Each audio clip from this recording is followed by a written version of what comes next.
Well, it finally happened. I knew this day was coming. I had two girls who were very close in age. It was always going to happen, especially when one day Grandma woke up and chose violence and, decided we needed Anna and Elsa costumes. I would try to introduce other movies like, hey, how about this one? It's got doggies in it. Or, hey, how about this one? It's got doggies in it. And yeah, never mind. But none of those really liberated us from the yoke of Frozen until Aladdin, and I was like, oh, thank God. Because Frozen, it's not bad. It's fine. But when you watch it over and over again, the flaws become very glaring, especially if you know the production history. The seams become very obvious. Am I right? Hi. You're creepy. I don't want to build a snowman. Okay, bye. But revisiting Aladdin as an adult brings up a whole different set of emotions, prominent among which being yikes. Do you know what the penalty is for stealing? No! Remember when they had these, sorry about our racism placards on Disney Plus? This movie contains some outdated stereotypes. Sorry about that, enjoy your movie. Yeah, they don't do that anymore. Weird. Wonder why. So I want to state from the outset that this is not your fave is problematic takedown. Aladdin is good. We like Aladdin. But, it did get me thinking about a lot of things, like how do we contextualize depictions of the Middle East, especially in our current climate, especially when kids are super young. Okay. Take a smile. I didn't say it'd be easy. But Aladdin's cultural stuff is not the only thing it has been accused of appropriating. See, Aladdin has its own plagiarism controversy, that the film borrowed, if not outright stole, designs, techniques, and concepts from another film, and that Disney, by its head of animation's own admission, took the best from this film before then deliberately burying it. This film being, of course, Richard Williams' masterpiece, his word, not mine, The Thief and the Cobbler. For no man can take it, no matter how great, unless he possesses these 3 balls of fate. I kind of walked into this assuming that the answer would be a did the Lion King rip off Kimba the White Lion situation, where the answer is an unequivocal no. But in this case, it is actually a little complicated. Whether or not you cast Disney as the sole villain or have a more nuanced take, there's this movement to recast Richard Williams as this tragic figure who was plagiarized by Disney and then had his life's work, his magnum opus, ripped from him, and it destroyed his life. And this narrative about this film is a very popular topic on, Animation Talk, Animation Tube. I'm scooching right here if you don't mind. ¿Cómo que Aladdin es una copia de otra película animada? A movie that a lot of us cherish was actually a complete ripoff of another movie. Disney had the money, the power, and the marketing machine to finish theirs first. And Williams, who was notoriously a perfectionist, was never going to beat them to the line. The princess ends up breaking her shoe and telling the Sultan, hey daddy, I need a cobbler to save his life. Kind of very similar to when Jasmine protected Aladdin against Jafar when Jafar wanted him in prison for kidnapping. What? So videos like this do get a lot of details wrong, but again, it's not a simple cut and dried thing, it's complicated.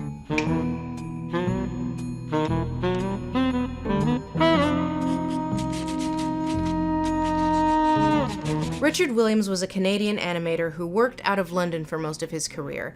He was most well known for the iconic opening titles to the Pink Panther series, the bottomlessly creepy Raggedy Ann and Andy movie, and directing the animation for Who Framed Roger Rabbit. How can I ever repay you? He started his animation studio in the early 1960s and began work on the project that would become The Thief and the Cobbler in 1964 when he was 31 years old. The Thief and the Cobbler is the story of... This movie doesn't have the most cohesive narrative. There is a thief who does not have a name. A thief.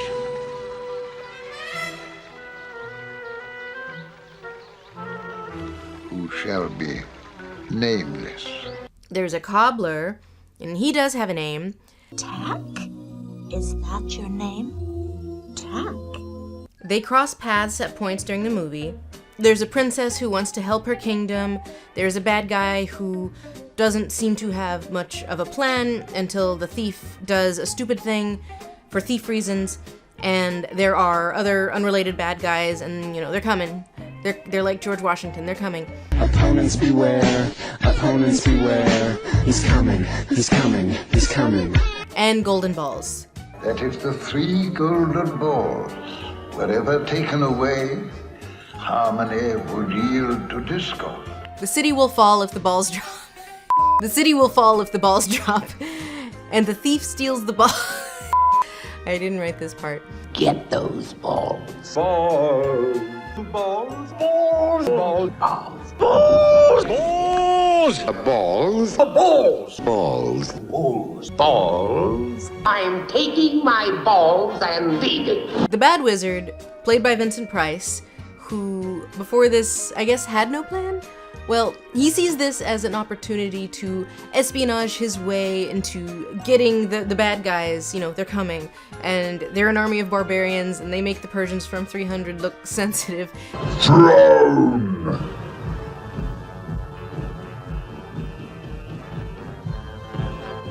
And the balls have dropped, so they're going to attack the city while the balls are dropped. So the Bad Wizard can rule and marry the king's daughter, Princess Yum Yum.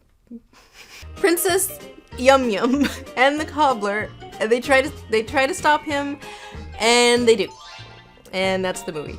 I did not begin writing this video with the intent to make a Thief and the Cobbler takedown piece. I do not want to make that. That is not my intent. Again, Richard Williams was a highly skilled guy, and this is a sad story, but the tragic backstory of this film may have led to it being a touch overrated. I love you. I love you. First, I hate The Thief. The Thief would work in a 5-minute Looney Tune, a lesser 5-minute Looney Tune. If The Thief has a million haters, I am among them. If The Thief has no haters, it means I am dead. Hate The Thief. Hate. Just call it The Cobbler. The version that was released in the US as Arabian Night in 1995 is the official one, if you can call it that, but fans have been trying to reconstruct the intended vision for years now, with periodic improvements being updated on YouTube as the recoupled cut every few years or so. The plot between versions really doesn't vary that much, but for all intents and purposes, the recoupled cut is the one we're going to talk about today. I can see where film nerds and animation people are obsessed with this movie. In an age where the film industry can now crank out an average of 2.8 million movies in a year, we take for granted just how laborious hand-drawn animation is. And with Thief and the Cobbler, like every 5 minutes there's some mind-bending set piece happening, or some intensely detailed bit of character animation. For me they fall like playing cards, and I control the depths. There is no CGI in this movie, not even computer-assisted animation like in The Great Mouse Detective. And this all requires such a high-level mastery of timing and perspective and motion, and to be done by so few people with no digital assistance is incredible. And this film was drawn in 24 frames per second, when most animation at the time was produced at 12 frames per second, including Disney. As a technical exercise, it is a paean to the art form. But as a narrative... If a scene would work out nicely, he'd just make it longer. I think The Dying Soldier started off as a 15-second shot or something, then turned into a 20-second shot, then 30 seconds, and ended up a minute long. And it's one of those things where he would see the line test and say, this is just too nice to stop it here, and then extend it. And that happened to many scenes. You know how Deadheads have this really dedicated fan base, and they say it's for the musicianship, but like, I don't know, man. I'm not here to listen to a 45-minute version of Dark Star.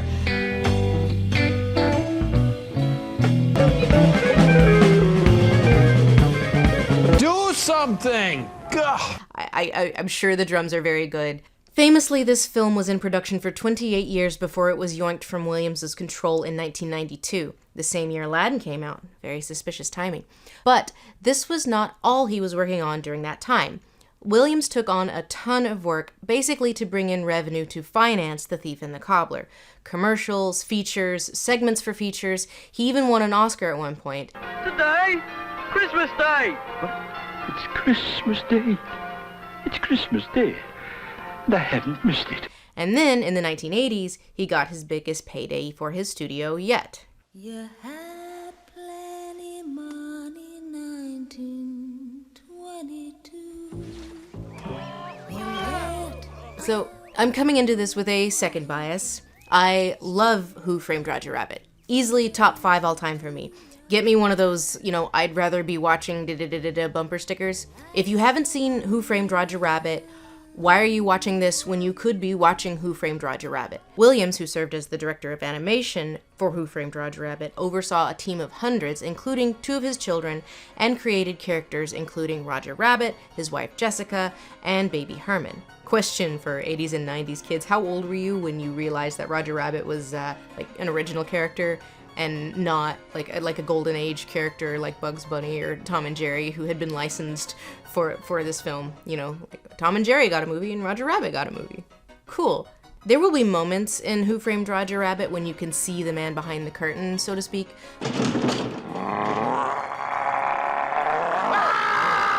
But they are few and far between. The blending of animation and live action is mostly pretty seamless.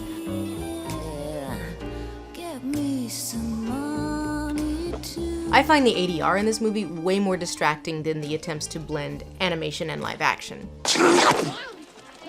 But tell me, Eddie, is that a rabbit in your pocket or are you just happy to see me? Cut the comedy, Dolores. I've had a very hard day. Why is the sound mixing in this movie so bad? So, the Walt Disney Company produced this movie. This was a Disney production. But Walt Disney Animation did not do the animation. Because they couldn't. In the mid-80s, Disney Animation was on the verge of shuttering after the failure of The Black Cauldron, and it probably would have shuttered but for The Great Mouse Detective, which was in production during the Eisner-Katzenberg regime change. Smile, everyone! And, it did fine. And this despite Katzenberg borderline sabotaging the film. Story for another day. There was serious brain drain going on at the studio. Tim Burton left to go do live action, Don Bluth poached half the animation department and started his own studio, which staged Disney for half of the 80s. And this was such a blow to the studio that they had to push back the release of The Fox and the Hound for 6 months. Disney Animation did not have the staff or the technical know-how to do what was needed for Who Framed Roger Rabbit in 1987. So, this is where Richard Williams is brought in.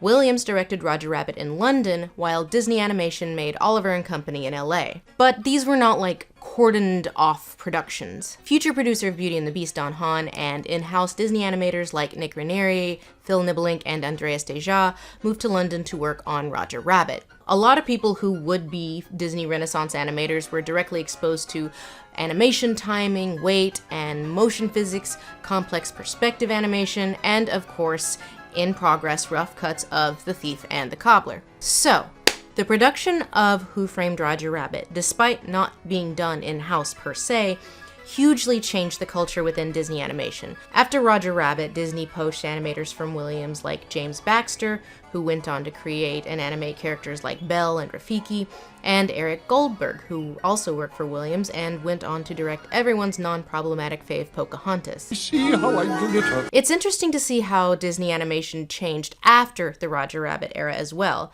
You can see attempts being made poorly to emulate what Williams was doing. Here in Oliver and Company, for instance,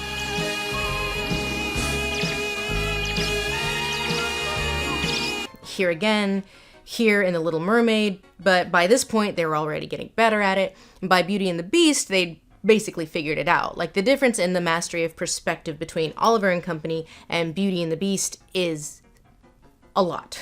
And the thing about Roger Rabbit, Williams initially didn't want to do it. To quote Williams in 1988, the initial feeling I had about the picture was that it would look a bit gimmicky. The problem was how to ensure the cartoons didn't make the live action look false, like a flat Tony the Tiger surrounded by live action people. So the legend goes, Williams took on the project not just to use the money he would make from Roger Rabbit to help finish The Thief and the Cobbler, but because Disney and Spielberg promised him that they would acquire and distribute the finished film, a promise that they quickly reneged on so that they could steal his idea and make their own Thief and the Cobbler, Aladdin, which would, of course, bury Williams' movie. Pretty evil. I'm not going to try to debunk this notion that Williams influenced the Disney animators. Like, of course he did. That was the intent. That was the whole point. Who Framed Roger Rabbit was the most successful animated-ish movie of the 1980s by a lot. It made more than double what The Little Mermaid did. It was the second highest grossing movie of its year after Rain Man. Uh-oh, fart. Yeah, Charlie Babbitt, I'll hold. Fart. Did you fart, Ray? Fart. Did you fucking fart? Fart. Oh, man. So I guess the question here is, when does inspiration cross the line into imitation and eventually into theft? Especially when you are well aware that this guy that you like and respect so much is working on a movie that is set in a very similar setting with the same inspirations and has a lot of similar aesthetics. Zigzag, the evil wizard's design bears a striking resemblance to Jafar, Princess Yum Yum. Let's go, girls. I'm sorry, I'm gonna have to say Princess Yum Yum in this video over and over again. I haven't even touched on the most yikes stuff yet, so Princess Yum Yum's design and outfit, making Aladdin a thief when he isn't in the 1001 Nights. Zigzag and Jafar both have bird sidekicks. The Sultans are both beardy guys wearing white. They both have a chase scene. That one gets cited a lot, but I think it's pretty weak. Like, the chase scene in Thief looks nothing like the one in Aladdin. Much better case to be made for, like, bouncing off of awnings. Hey, Oliver and Company does that too. Most of the design choices in Aladdin can be easily explained away by both films being inspired by the same Orientalist tropes and source material such as the 1942 film The Thief of Baghdad, but more importantly, the 1001 Nights, which is where the original Aladdin story comes from. The Thief and the Cobbler is not based on any one story in the 1001 Nights. It's a totally original story. Tack is an OC. The 1001 Nights, which you may know as Arabian Nights, it's a pretty complex text and it's very long, and I'm not going to even try to go into any depth on it. In short, it is a collection of oral histories written down for a Western audience with the framing device where the young Queen Sherazade, she brings her new murder husband out of the darkness of crazy he'd been in, murdering all of his previous wives, with the power of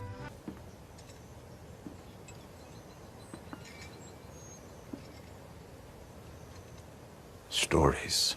I dig it, I like it, I love a good I Can Change Him. The stories themselves are rooted in oral traditions from all over the place, from West Asia to Central Asia to South Asia to North Africa, everywhere. But the version that we know of is extremely westernized through a specifically Victorian lens. If the Brothers Grimm is Europe's main fairy tale Bible, the 1001 Nights is our Middle Eastern fairy tale Bible, Quran.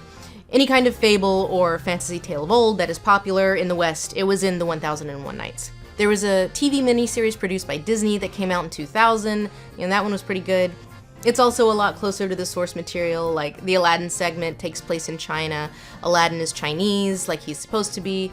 There are two genies, both played by John Leguizamo. Who are you? I'm the genie of the ring. Who else? Look! Thump of authenticity. We forget how popular this sort of Arabian/1001 Nights style fantasy was before 2001. I remember watching this anime version of Alibaba and the 40 Thieves all the time in some like fairy tale collection, or maybe it was on Nick Jr. all the time. I don't remember. I was like 3. Once upon a time in the faraway land of Persia, the people lived happy and peaceful lives. The girl chipmunks in the Alvin and the Chipmunks movie were promised as child brides to a sheik. I don't care how important he is, how powerful he is, how rich he is. By the way, how rich is he? Wow, okay. I took the 3-year-old to the El Capitan Theater the other day, to watch Oliver and Company, or try to. It didn't go well. But that theater is right in front of Hollywood High School, which very proudly wants you to know that when you are in Hollywood, you are in chic territory. Yikes. I'm sorry. I love Rudy Valentino. That movie has everything wrong with it, but I love the movie. I love the book too. I'm sorry. Please don't change it, Hollywood High. It's yikes, but you know, stay chic territory. We want it to be chic territory. That one's always looking at me. No, we're not. Anyway, the 80s and 90s, you know, we were walking like an Egyptian. You had all this stuff in Raiders of the Lost Ark. I Dream of Jeannie was having a big popularity resurgence in the 80s and 90s, and I don't think it's a huge stretch to say that both Princess Yum Yum and Princess Jasmine borrow elements of their design from I Dream of Jeannie. 1001 Nights / Arabian Nights inspired fantasy were pretty popular before 2001, and then, you know, I don't know, for some reason they just weren't. Didn't see a lot of that anymore. I don't know. So I guess now's as good a time as any to bring in everyone's favorite Palestinian silver fox, Edward Said. Look at this. He knows what he's doing. Yeah, why isn't there more Edward Said thirst trap content? Said is considered the father of post-colonial studies and coined the term Orientalism. And per Said, all of the above are pretty overt examples of Orientalism. And what a time in world events to be talking about this. Was not my plan.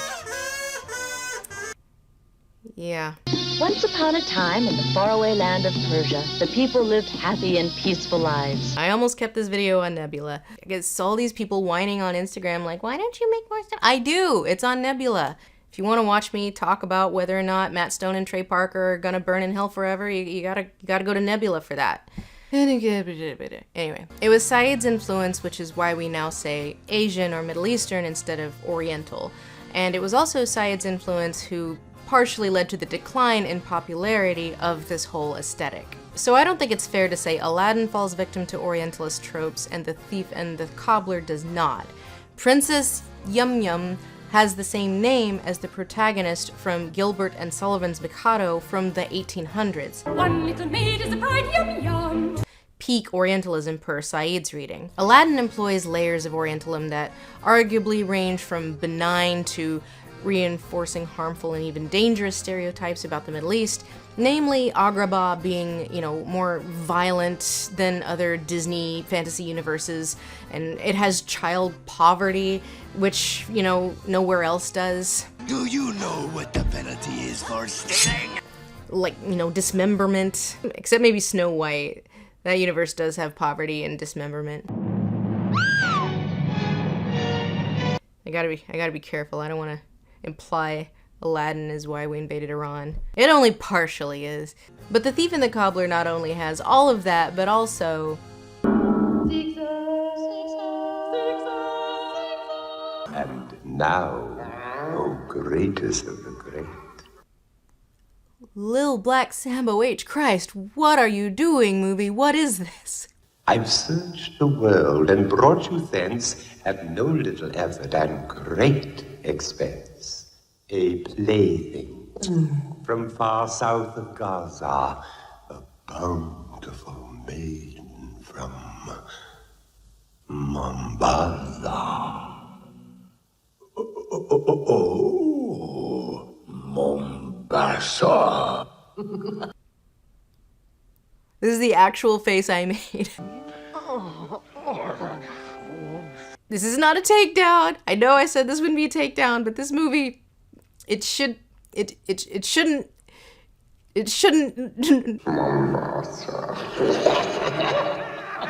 So it is worth noting that while we never actually see the woman from Mombasa, the Sultan is sleepily groping her throughout the movie, at least until he starts screaming about his balls dropping. The balls are gone! We can't talk about iffy Orientalism without talking about Zigzag, or especially Jafar. You will order the princess to marry me. I will order the princess to... But you're so old. And in terms of influence, the best case, in my opinion, to be made of direct design inspiration is Jafar. As long as we're admitting to liking all the horrible things, you know, I love Jafar. I love the Sheik. Give me all of your problematic, villainous Middle Eastern characters played by white guys. I love that his name is Jafar, you know, not a common name in the US. You know, it's like, ooh, scary. But like in Iran, a country with how many people? 92 million. Okay. Yeah, how could you not know that? Thank you, Mr. Broken Clock. It would be like, you know, like being named Dennis. You know, at least Zigzag has a weird name. Jafar is over here like... My name is Jeff. Okay, so Jafar might be my favorite character in Aladdin. I think it's time to say goodbye to Prince Abubu. Like, I know we all love Disney villains, but Jafar, he's the only one where you're like, yeah, he's kind of right. Now, run along and play with your little toys. We need to 25th Amendment the Sultan already. I like Zigzag too, you know, I'm always a sucker for anything with Vincent Price. Thank you. Thank you. I like that he has too many fingers. I like that he speaks in rhyme. Mombasa. Except for that rhyme. I would like him a lot more if he fit in his own movie's narrative. You know, he's not the one who makes the balls drop. He's not the big bad that needs to get defeated. You know, he's just kind of being dragged along in the narrative, same as Tack. Zigzag is fun, but you know, he's no Professor Ratigan. Literal king. An even grimmer plot has been simmering in my great criminal brain. There are 3 songs in that movie, and Vincent Price gets to sing 2 of them. Goodbye, so soon, and isn't this a crime? Kids love songs. And by kids, I mean me. One of the more common criticisms about Jafar/Zigzag is it looks just like him. One is clearly cribbed from the other. Let's be real. It's basically an identical version of Jafar's character. And I can't really prove a negative here. Andreas Deja, the animator for Jafar, was one of the people who worked with Williams on Roger Rabbit and would have seen The Thief and the Cobbler. I reached out to Andreas Deja, but, you know, he didn't get back to me. Maybe he saw me citing Disney War in a previous video like an idiot, but I think it's fair to assume that, yeah, some inspiration was taken with Jafar's design. What ridiculous nonsense, Your Highness.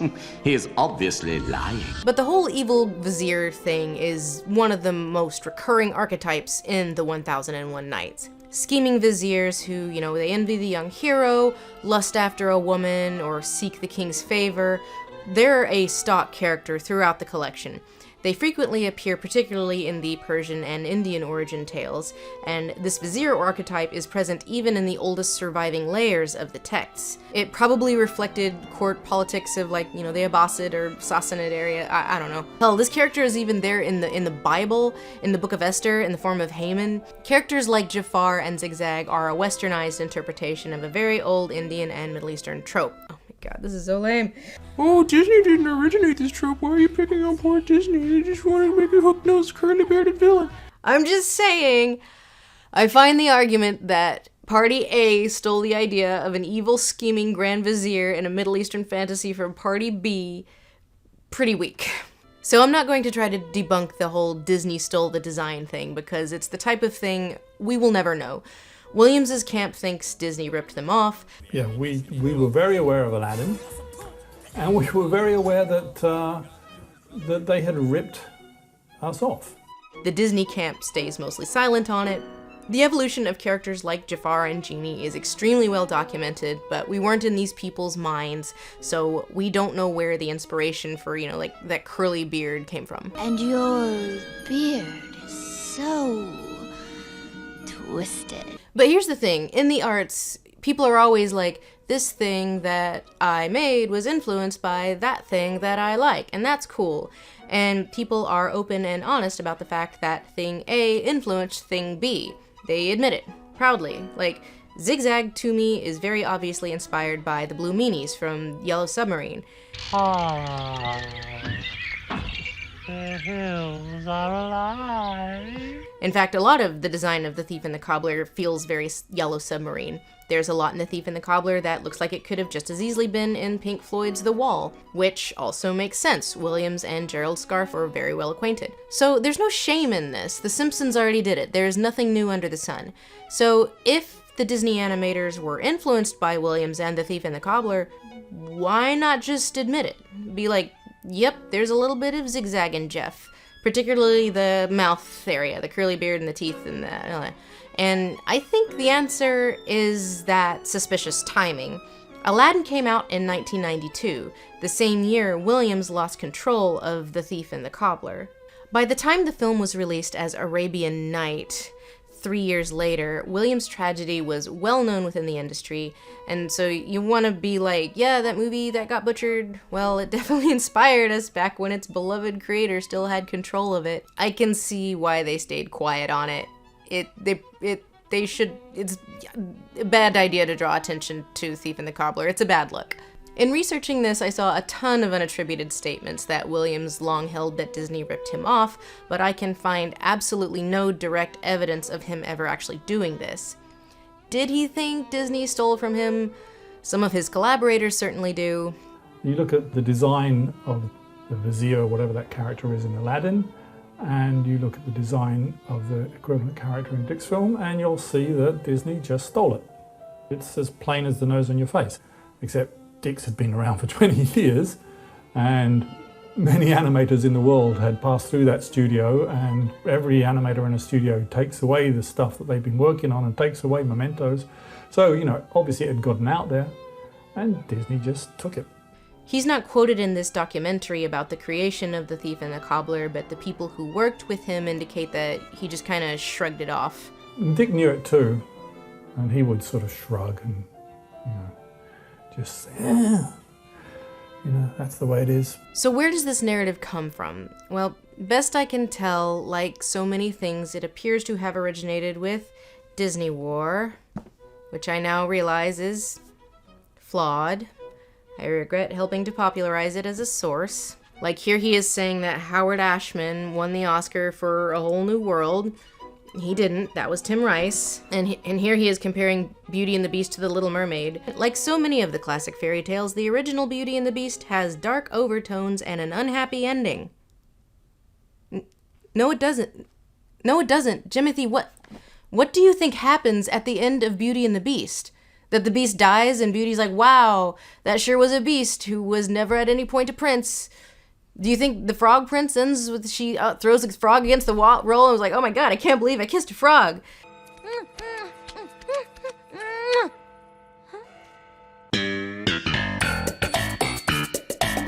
This is also like a third edition with like a new afterword, and still no one caught this shit. Did this book have a copy editor? There's this part of the book where he quotes Peter Schneider, probably from a direct interview, saying that, "We took the best out of Richard. Schneider conceded ruefully." Ruefully. Stewart frames this quote as like an admission of guilt rather than we learned a lot from working with Williams, and that is really deceptive. IMO. But the question of did Disney steal the designs or are they just drawing from the same Orientalist tropes and aesthetics is not the most insidious accusation against the Disney company as it pertains to The Thief and the Cobbler. So the story goes, Disney and Spielberg promised Williams that in return for directing Who Framed Roger Rabbit, they would help finance and distribute The Thief and the Cobbler. Is there any truth to that? Hasta que a mediados de los 80s, Steven Spielberg y Robert Zemeckis ven algunas escenas terminadas de esta película. Una de las condiciones para contratar a Richard Williams era que Warner Brothers terminara de financiar el proyecto del ladrón y el zapatero. But Disney and Spielberg told Williams that in turn for doing Roger Rabbit, that they would help distribute The Thief and the Cobbler. Well, boy, that was a fat fucking lie. I can find no evidence that Spielberg or Disney ever made so much as a gentleman's agreement, let alone a promise that they would do this thing. I can find nothing more concrete than Williams wanted this thing to happen, going all the way back to an animation Usenet forum from 1997, quoting Steve Worth, a guy who worked at Spumco, the company that made Ren and Stimpy. The story I heard was that when Richard Williams did Roger Rabbit, he hoped it would lead to Disney financing the completion of The Thief and the Cobbler. After Roger Rabbit was completed, Williams screened the uncompleted work print for the Disney brass. They quietly passed on the project. Soon after, they announced Aladdin was in production. So again, we don't know for sure, but the odds that promises were made and broken are very unlikely. What probably happened was they said they'd take a look at it. They did. They didn't want it. But the "and then Disney announced Aladdin" tidbit is also kind of dishonest. This was not a situation where the studio saw Williams' project and went, now there's an idea, and then stole it. We know whose idea Aladdin was and when it was pitched. Aladdin was the brainchild of one guy. Howard Ashman. More dialogue. More dialogue. Dialogue. And a joke. Oh, I come from a land, from a faraway place where the caribou... Howard Ashman was an extraordinary lyricist and playwright and director. He was one of the most important figures responsible for the Disney Renaissance. The initial take on Aladdin was a wink at the Hope Crosby Road pictures. Oh, I sure wish I had a drink. A wink at the Fleischer cartoons. It was very stylish, very buddy, and, Friend Like Me, which was pure, fat swaller craziness. It was pretty clear that Howard was just nuts about Aladdin, and it made sense because he played Aladdin on stage in Baltimore when he was just a kid. Giving birth does weird things to your brain. I cry all the time now. Like, loud, open weeping at Hamnet. Thank God I watched it alone. I don't even know if that movie was good, but it was really sad. Why are there so many movies with children dying as a plot point nominated for Best Picture this year? One thing I will cry about, especially while I was researching this, like watching that extremely low budget Howard documentary on Disney Plus, is just the thought that Howard Ashman did not live to see Beauty and the Beast to completion, because Beauty and the Beast is the best Disney movie. No, I will not be taking questions at this time. It's the best one. And so much of Beauty and the Beast and The Little Mermaid, and especially Aladdin, came directly from Howard Ashman, who died from AIDS before Beauty and the Beast was completed. And I had already lost a lot of people I worked with. And we all had it, especially in New York theater. And it was a death sentence. Howard was going to die. He didn't even get to see the early test screenings, like Beauty and the Beast being screened at the New York Film Festival and getting a standing ovation. The producers came to him as he was dying to tell him how great the test screenings were, and he couldn't physically get out of bed to go see them. So we went to see him, and, he was, 80 pounds and, lost his sight. Beauty and the Beast was still months away from being done, so we went to visit Howard, and we all were really aware that this was probably the last time we would see him. And I bent over to say my goodbyes and tell him what he meant to us. And I said, Howard, you wouldn't believe it. I mean, people love this movie. Who'd have thought? And Howard said, I would've. Because Beauty and the Beast was a total shit show before he got involved. And he basically saved the project not single-handedly, obviously, but he basically saved the project. It's good that Ashman got as much done as he did, but his story is incredibly sad. Howard and I shared a home and a life together, and I'm very happy and very proud to accept this for him. But it is bittersweet. This is the first Academy Award given to someone we've lost to AIDS. There's an inscription at Howard's grave in Baltimore. It reads, "Oh, that he had one more song to sing. We'll never hear that song." Matt Baum did a video about why Disney got good for a while, and it pretty much sums it up. I think there would have been no Disney Renaissance without Howard Ashman. And, it kind of started to fall apart after he died. See how I do it? The thing about Ashman as a lyricist, which you never see in any of the other Disney movies, is his lyrics are, And every last inch of me's covered with hair. No one in a spitting match, nobody spits like Gaston. I'm especially good at expectorating. Genuflect, show some respect, down on one knee. And my personal favorite.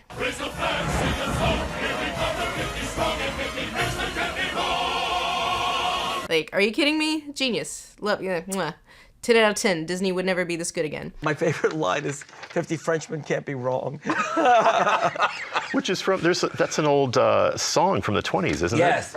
Only Howard would put a line like that in the climax when you're going to kill the hero of the movie, and he sticks in a reference to a 20s Cole Porter musical. Ashman is the credited lyricist for Mermaid, Beauty and the Beast, and Aladdin, but that's does not come close to what his contribution to those movies were. He shaped those movies. He was considered the uncredited third director for Beauty and the Beast, especially, because no one at Disney knew how to write a musical.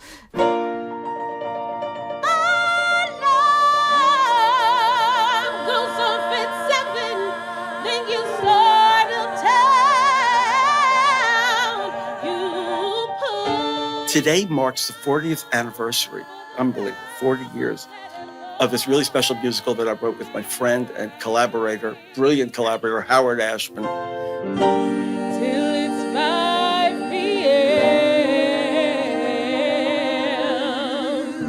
Then you go. Little Shop of Horrors was one of those things that when it was pitched, everyone was like, no, that's a horrible idea. My name is Wilberforce. Let's take this extremely cheesy B-movie from 1960 about man eating plants from space and turn it into a doo-wop musical. And Howard Ashman was like, no, trust me, it's gonna rule. I'm gonna make it work.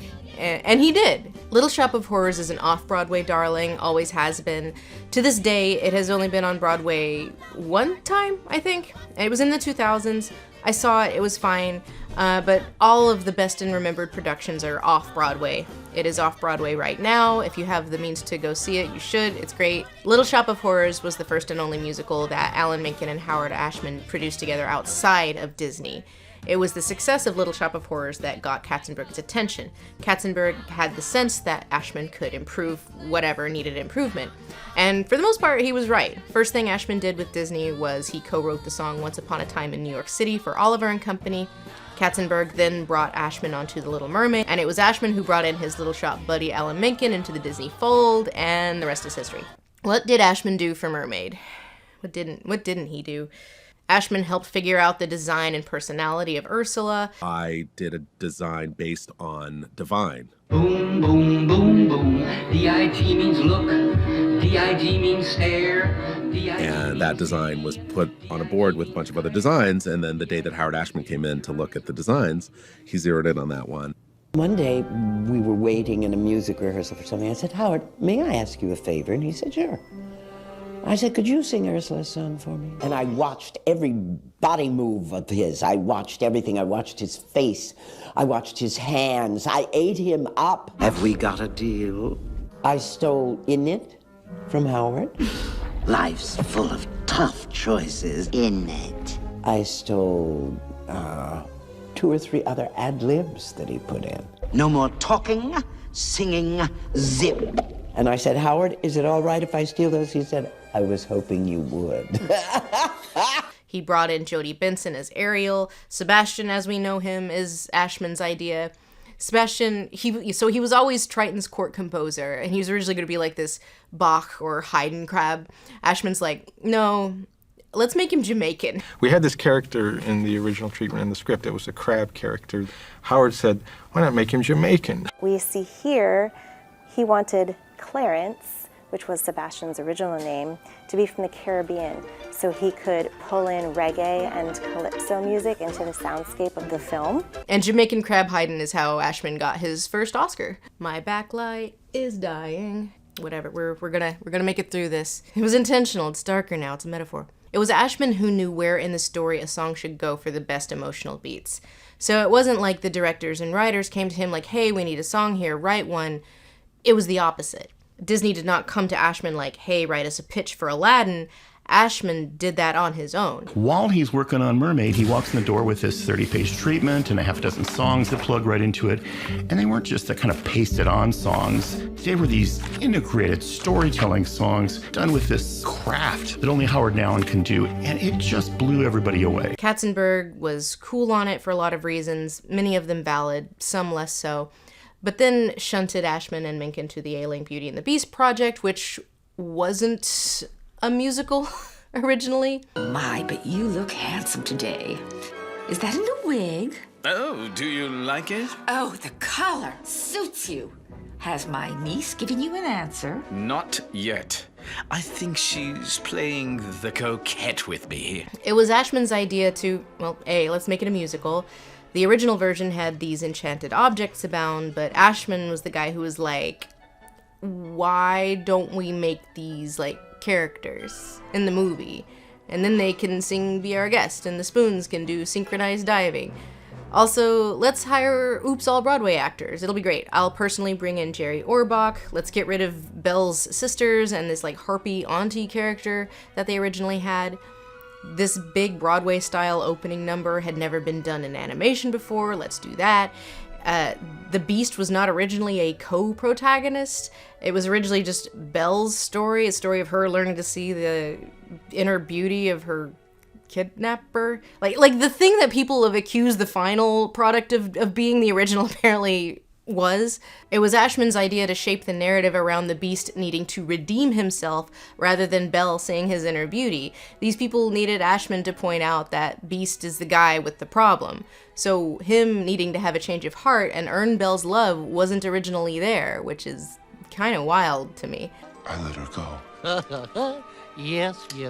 Ashman was so central to the production that, without telling anybody why, after he told Katzenberg the truth about his AIDS diagnosis, Katzenberg uprooted everybody and moved them all to New York for months so the ailing, dying Howard Ashman could work on the film. Wait a minute. We have to pack up all of our storyboards and all the equipment. We have to take them all apart, and like 6 or 7 of us, we have to get on a plane, go upstate New York, reassemble it to take it to Howard. It was like we're taking the mountain to Muhammad. Why? At the time it felt like, well, Howard, has the golden Oscar on his mantle, so we have to come to him. The pain was so palpable. Working with him, it was very, very difficult.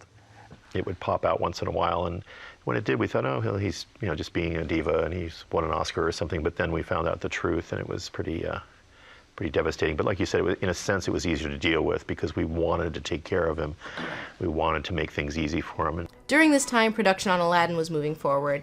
By now, they had redesigned Jafar, and the shape of the film was closer to the final product, but nowhere near what we would eventually get. Katzenberg wouldn't effectively force the production to start over until after Ashman's death. Katzenberg is a weird presence here, complicated fella. He's interesting because, he learned a lot, he would admit when he was wrong, and was open to learning from his mistakes, at least in the pre-Quibi era. For instance, after a test screening of The Little Mermaid, he wanted to cut part of your world because one kid in the test audience, picked his nose or something.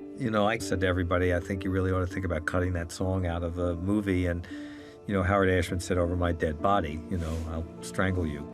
Correctly. It was also Katzenberg's decree to change the ending of The Little Mermaid. The original ending was apparently more Ariel versus Ursula, and it was a Katzenberg to have Ursula turn into a kaiju. Not sure how I feel about that one. So to imply that Disney stole the idea of The Thief and the Cobbler, that is provably not true. That's not even I guess we'll never know. It's not true. There are no interviews, studio records, or biographies indicating that Ashman ever saw the unfinished Thief and the Cobbler work prints, was briefed about it, or discussed it with his colleagues. If he had been aware of it before he created his pitch, I could not find any evidence of that. Again, he pitched Aladdin in January of 1988, before animation on Roger Rabbit had wrapped, before Katzenberg passed on The Thief and the Cobbler. You can read Ashman's original treatment. I've found it on Scribd. He kept developing Aladdin until he died in 1991. The first thing that strikes you about this treatment is that the songs that are here are complete. Like Arabian Nights and Friend Like Me, in this very first of first drafts, are basically there in their final form. Friends go abracadabra, let it rip, and then make the sucker disappear. Don't you sit there, slack your body, I made an answer on your business man. Unrelated to the treatment, but he did write Prince Ali on his deathbed. Prince Ali, I hauled a keyboard to St. Vincent's, and we wrote it, literally on his hospital bed. Second thing you take from this is just how excited Ashman is about every word he is writing in this treatment. Unbelievable yes and an ethical mess. Can't believe that didn't make it into the final version. There's some lyrics that eventually made it into the cartoon. Pack your shield, pack your sword. You want air, they'll get bored, they'll get beaten. Oh God, you might. The Aladdin is the Chosen One contrivance is an Ashman original. That surprised me. I thought that'd be a Katzenberg. There's a love triangle in this original treatment. There's a character named Abi. She reads like kind of an eponine. Princess Jasmine is here. He compares her to Madeline Kahn. I've been with thousands of men, again and again. They sing the same tune. She actually has a song, and it's not Speechless. 'Cause I know that I won't go speechless. Okay. Hey, let's see if I can find it. Sorry, I'm gonna have to take this keffiyeh off. I'm starting to glow. She's a princess, all right. So glad you noticed. Call me a princess. I don't care. Call me obsessed with nails and hair. Call me concerned with what to wear. Shallow and so I can see where Blazing Saddles was an inspiration for this. Tired of playing the game. Ain't it a crying shame? Major changes from that original treatment. He had a squad. If you've seen the musical, you know about the squad. I hate the squad. Omar, Babcock, and Kasim. These characters were consolidated into Abu and then deconsolidated for the musical. Out of respect for the Miss Rachel crew, I'm gonna keep my thoughts on the Aladdin musical to myself. Aladdin had a mom, like he did in the original Arabian Night story. They got rid of the mom. So Genie does get his freedom, but like in the treatment, it's on the Genie, and the final version, it's on Aladdin learning, life lessons. I gotta stop pretending to be something I'm not. Original treatment had infinite wishes. Final version only has 3. There's much lower stakes, really low momentum in this treatment. Tonally very silly. It's kind of like Robin Hood. It is also kind of wild to me that Ashman conceived the Genie and wrote both of his songs having no clue Robin Williams would be cast. Like, a lot changed from pitch to final product, but the Genie doesn't change much, except for some plot stuff. Hey, it's only an eternity of servitude. Okay, what was this video about? Alright. Oh, what happened after Roger Rabbit? Okay. After Katzenberg passed on The Thief and the Cobbler, Williams leveraged his success with Roger Rabbit with Warner Brothers. Warner Brothers signs a deal with the Completion Bond Company, which sounds very not villainous. What line of work are you in? Waste management consultant. Who act as the financiers to ensure that the studio would get a finished film, whether Williams was involved or not. They set a 1992 deadline that had nothing to do with Aladdin, and that gave Williams several years to finish it. Warner Brothers' deadline came and went. The film was nowhere near complete. There's just so much money, and this money was getting used up, and he contractually signed to complete a movie. And he wasn't getting close to completing the movie. A lot of content creators have framed it like he only had 15 minutes of animation left. He was apparently only 10 to 15 minutes in the movie to be finished with it. 15 minutes is a lot, especially in the 90s, especially for a movie that was animated at 24 frames per second. There was also a huge difference between 1988 and 1991. The Little Mermaid and Beauty and the Beast had come out. Aladdin was getting huge hype. Warner Brothers pulled their support as the industry was going more in that Broadway musical direction that did not align with The Thief and the Cobbler. Dick was completely against the idea of having songs. It wasn't going to be a kind of a Disney musical style. On May 13th, 1992, a rough version of the film was shown to the Warner Brothers brass, and it was not well received. The studio lost confidence and backed out entirely, and the Completion Bond Company...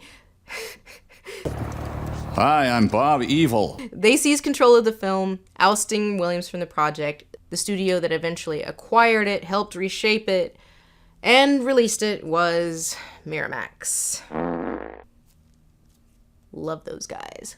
The movie was eventually rewritten and released in 1995 as Arabian Night, and other alternate versions overseas, with new dialogue, songs, and cuts that Williams had no involvement in. People say that Disney did it because Miramax was under Disney's umbrella, but even then, Miramax was a largely autonomous fiefdom, and Katzenberg was well and truly gone from Disney by that point. So what did Miramax do to this brave new film?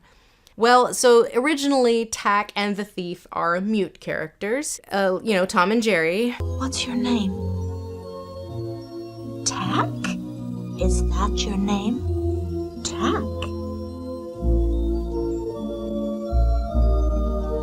They are no longer mute. The mostly dialogueless narrative was completely changed by giving these two silent main characters celebrity voice actors.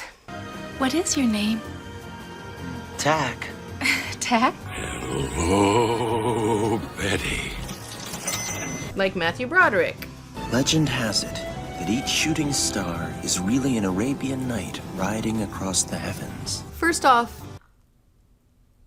huh? I get we want to make a pun, but knights are like a European feudal thing.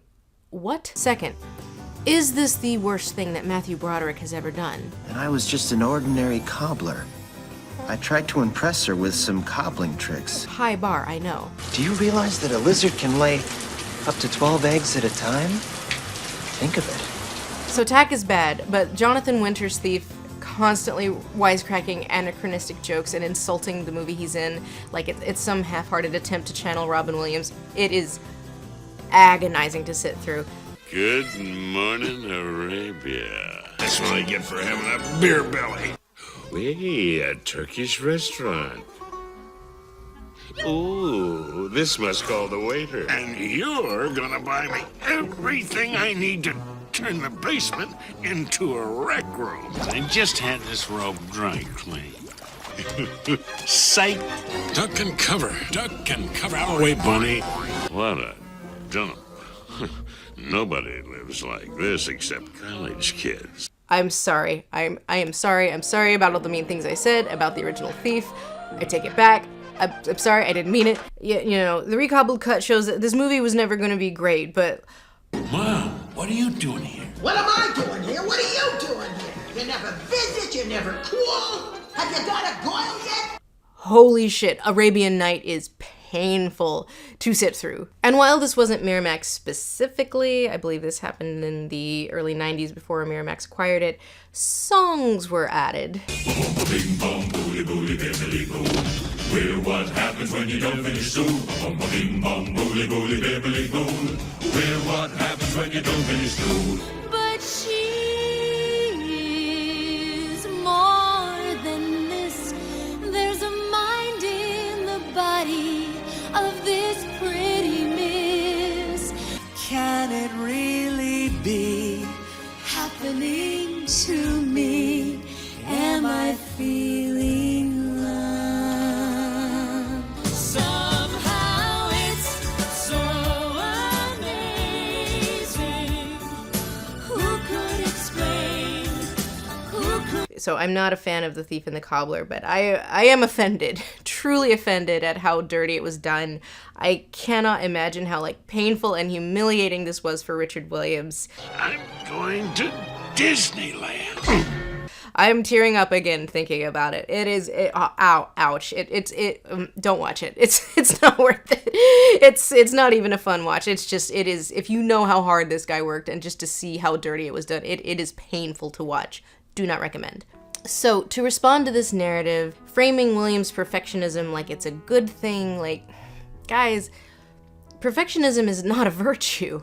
You know, just because it has the word perfect in it, it's bad. Perfectionism is debilitating. Because this was his baby, because this ultimately meant letting go of the thing he most cared about in his life, something he'd been working on for 25 years, I think it just wasn't possible. I think somebody basically walking up to him and saying, can't you just do this simpler so we get it finished? That just wasn't a possibility. There was no simpler. It was just that it was either Dick's way or no way. Williams would throw away months of work, set millions of dollars on fire because he'd change his mind. And that's not a good and admirable thing. Katzenberg probably assumed, correctly, that the film would never get finished as long as Williams retained creative control, and the existence of The Thief and the Cobbler probably didn't enter into his Aladdin calculus at all. He wasn't scooping it because he didn't see it as competition. Researching this, I do feel bad for Williams, not because he was wronged, but because he was a victim of his own perfectionism. I'm into one-offs, and this is the best one-off that I could possibly do, and it's just a shame I'm not a rich man. Why would he voluntarily risk losing his life's work knowing his own tendencies to do and redo scenes? I honestly can't understand. But that is what he did. Even after Warner Brothers got involved, progress was not being made in a meaningful way. So in a no Aladdin world, maybe production would have chugged along for another 6 months or a year, But with Williams's tendencies to constantly rework everything, it probably would have gotten yoinked from him eventually anyway. It was always going to be an uphill battle trying to convince audiences that this was not an Aladdin knockoff. Behold the wonders of Arabian Night. Journey to a faraway land, guarded by magic. We are safe from any threat, as long as those 3 golden balls are on the minaret. But even in the world where Aladdin never existed, let alone bore no aesthetic resemblance to The Thief and the Cobbler, I strain to imagine this movie being any kind of critical or commercial darling, let alone making its money back. And in hindsight, we should have just gone to Europe slowly, take another 5 years, made it on our own. And then go to a distributor and get it, people would find it as a novelty. It probably would have more or less occupied the same space that it does right now, which is that it is well known within the industry for the brilliant way it uses visuals and by animation fans, but not really anywhere else. As a series of technical exercises, it is incredible in a lot of ways. But as a movie, it's just not very good, and more time and money would not have changed that. No, Aladdin would not have changed that. Richard Williams just was not a big feature narrative guy. When he did work on features, it just was much better for him to work on someone else's big sweeping narrative. So I know it's kind of disappointing to end on, I guess, such a judgmental note. It does kind of feel like punching down. He did lose his life's work to Harvey Weinstein. But even the people who worked on the film are willing to admit that this was never going to be the greatest animated film ever made. I'm not sure that it would ever have been a commercially successful movie. And I think that's because he doesn't really do narrative. He did sequences which have fantastic kind of storytelling elements within them, but not a plot. So I think it was a whole bunch of sequences searching for a plot in the end. And there was never going to really be one. And pointing the finger at the Disney company for ruining this man's life and his creative vision, I guess it feels like it's speaking truth to power, but that's just not what happened. That said, Richard Williams' career did not end here. Williams never saw Arabian Night, which, good. He left the industry and decided to become a teacher, and he put all of the technique and knowledge he'd accumulated over his life, and it became a book, the Animator Survival Kit. And this book, to this day, is the standard manual used by animation students and professionals worldwide. There's always been a lot of mystique around animation, what it is, how you learn it, but the ASK rocks because it breaks everything down into bare bones basics that anyone can understand, even if your level of drawing is not particularly advanced. My co-writer says what paltry knowledge I have of animation and what I can do comes from this book. In an industry that was and still is filled with expensive boot camps and master classes and scammers, to say nothing of the high cost of admission to programs like CalArts, where you can learn the art of the bean mouth, it was an accessible and affordable way to learn how to do 2D animation basics like walk cycles and mastering rudimentary physics. And Williams explains this really, really well. I mean, that's 12 frames, so you get and then shock horror. They then shot it on 2, so you get So then Ben learned that the timing is that you do the timing first. How long does the on take? At least 2 seconds. And then you figure out where to put your drawings and then the spacing, right? It's also just fun to read. I don't know, there's something very funny about hearing about Mick Cale screaming at young Richard when he asked him if he listened to music while animating.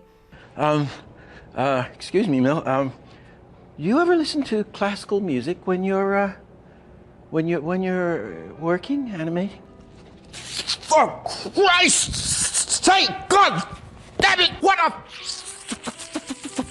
stupid question! I'm not smart enough to think of more than one thing at a time.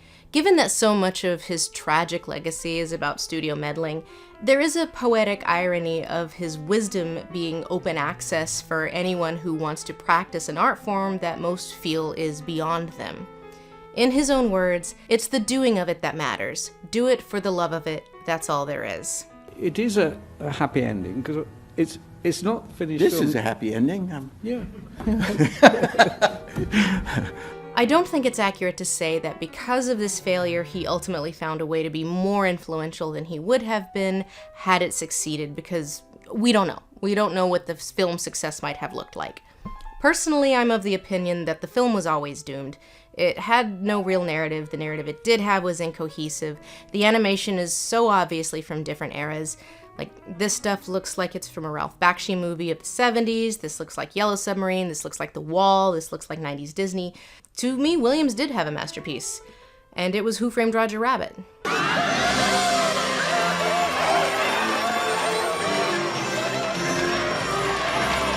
This was a movie that was not only unparalleled in so many ways, but also showcased his unique talents, while also not burdening him with having to come up with a cohesive narrative, a skill which he never really honed. Come on, Roger, let's go home. I'll bake you a carrot cake. Thief was really a story of Sisyphean hubris that ended with some very suspicious timing that some people drew conclusions from because they want Disney to be the bad guy in this story. So in the end, I don't know who this conspiracy theory does dirtier.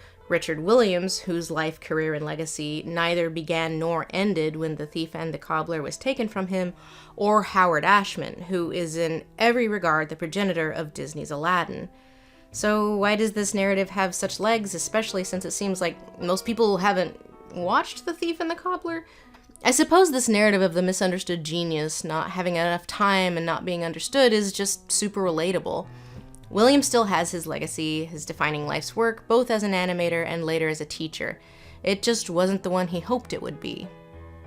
It's tough for everybody. If you want to, if you have the ego or the desire to stand on your own, they can get a good shot at you if you slip. Anyway, thanks for watching, and if you want to check out any of the other videos I've done over the past 6 months or so, you can watch them on Nebula. Nebula is a creator-run streaming service, and most of the video essays I create these days are posted to Nebula because YouTube's algorithm does me psychic damage. We recently did a video on Bluey adults. We did one on police body cam YouTube. That was pretty good. Did the one about South Park. Right now they're doing a 50% off annual plans thing, which is about $30 a year or $2 something a month. So you can use my link in the description or this QR code here, and we will see you next month. It actually won't be 6 months this time.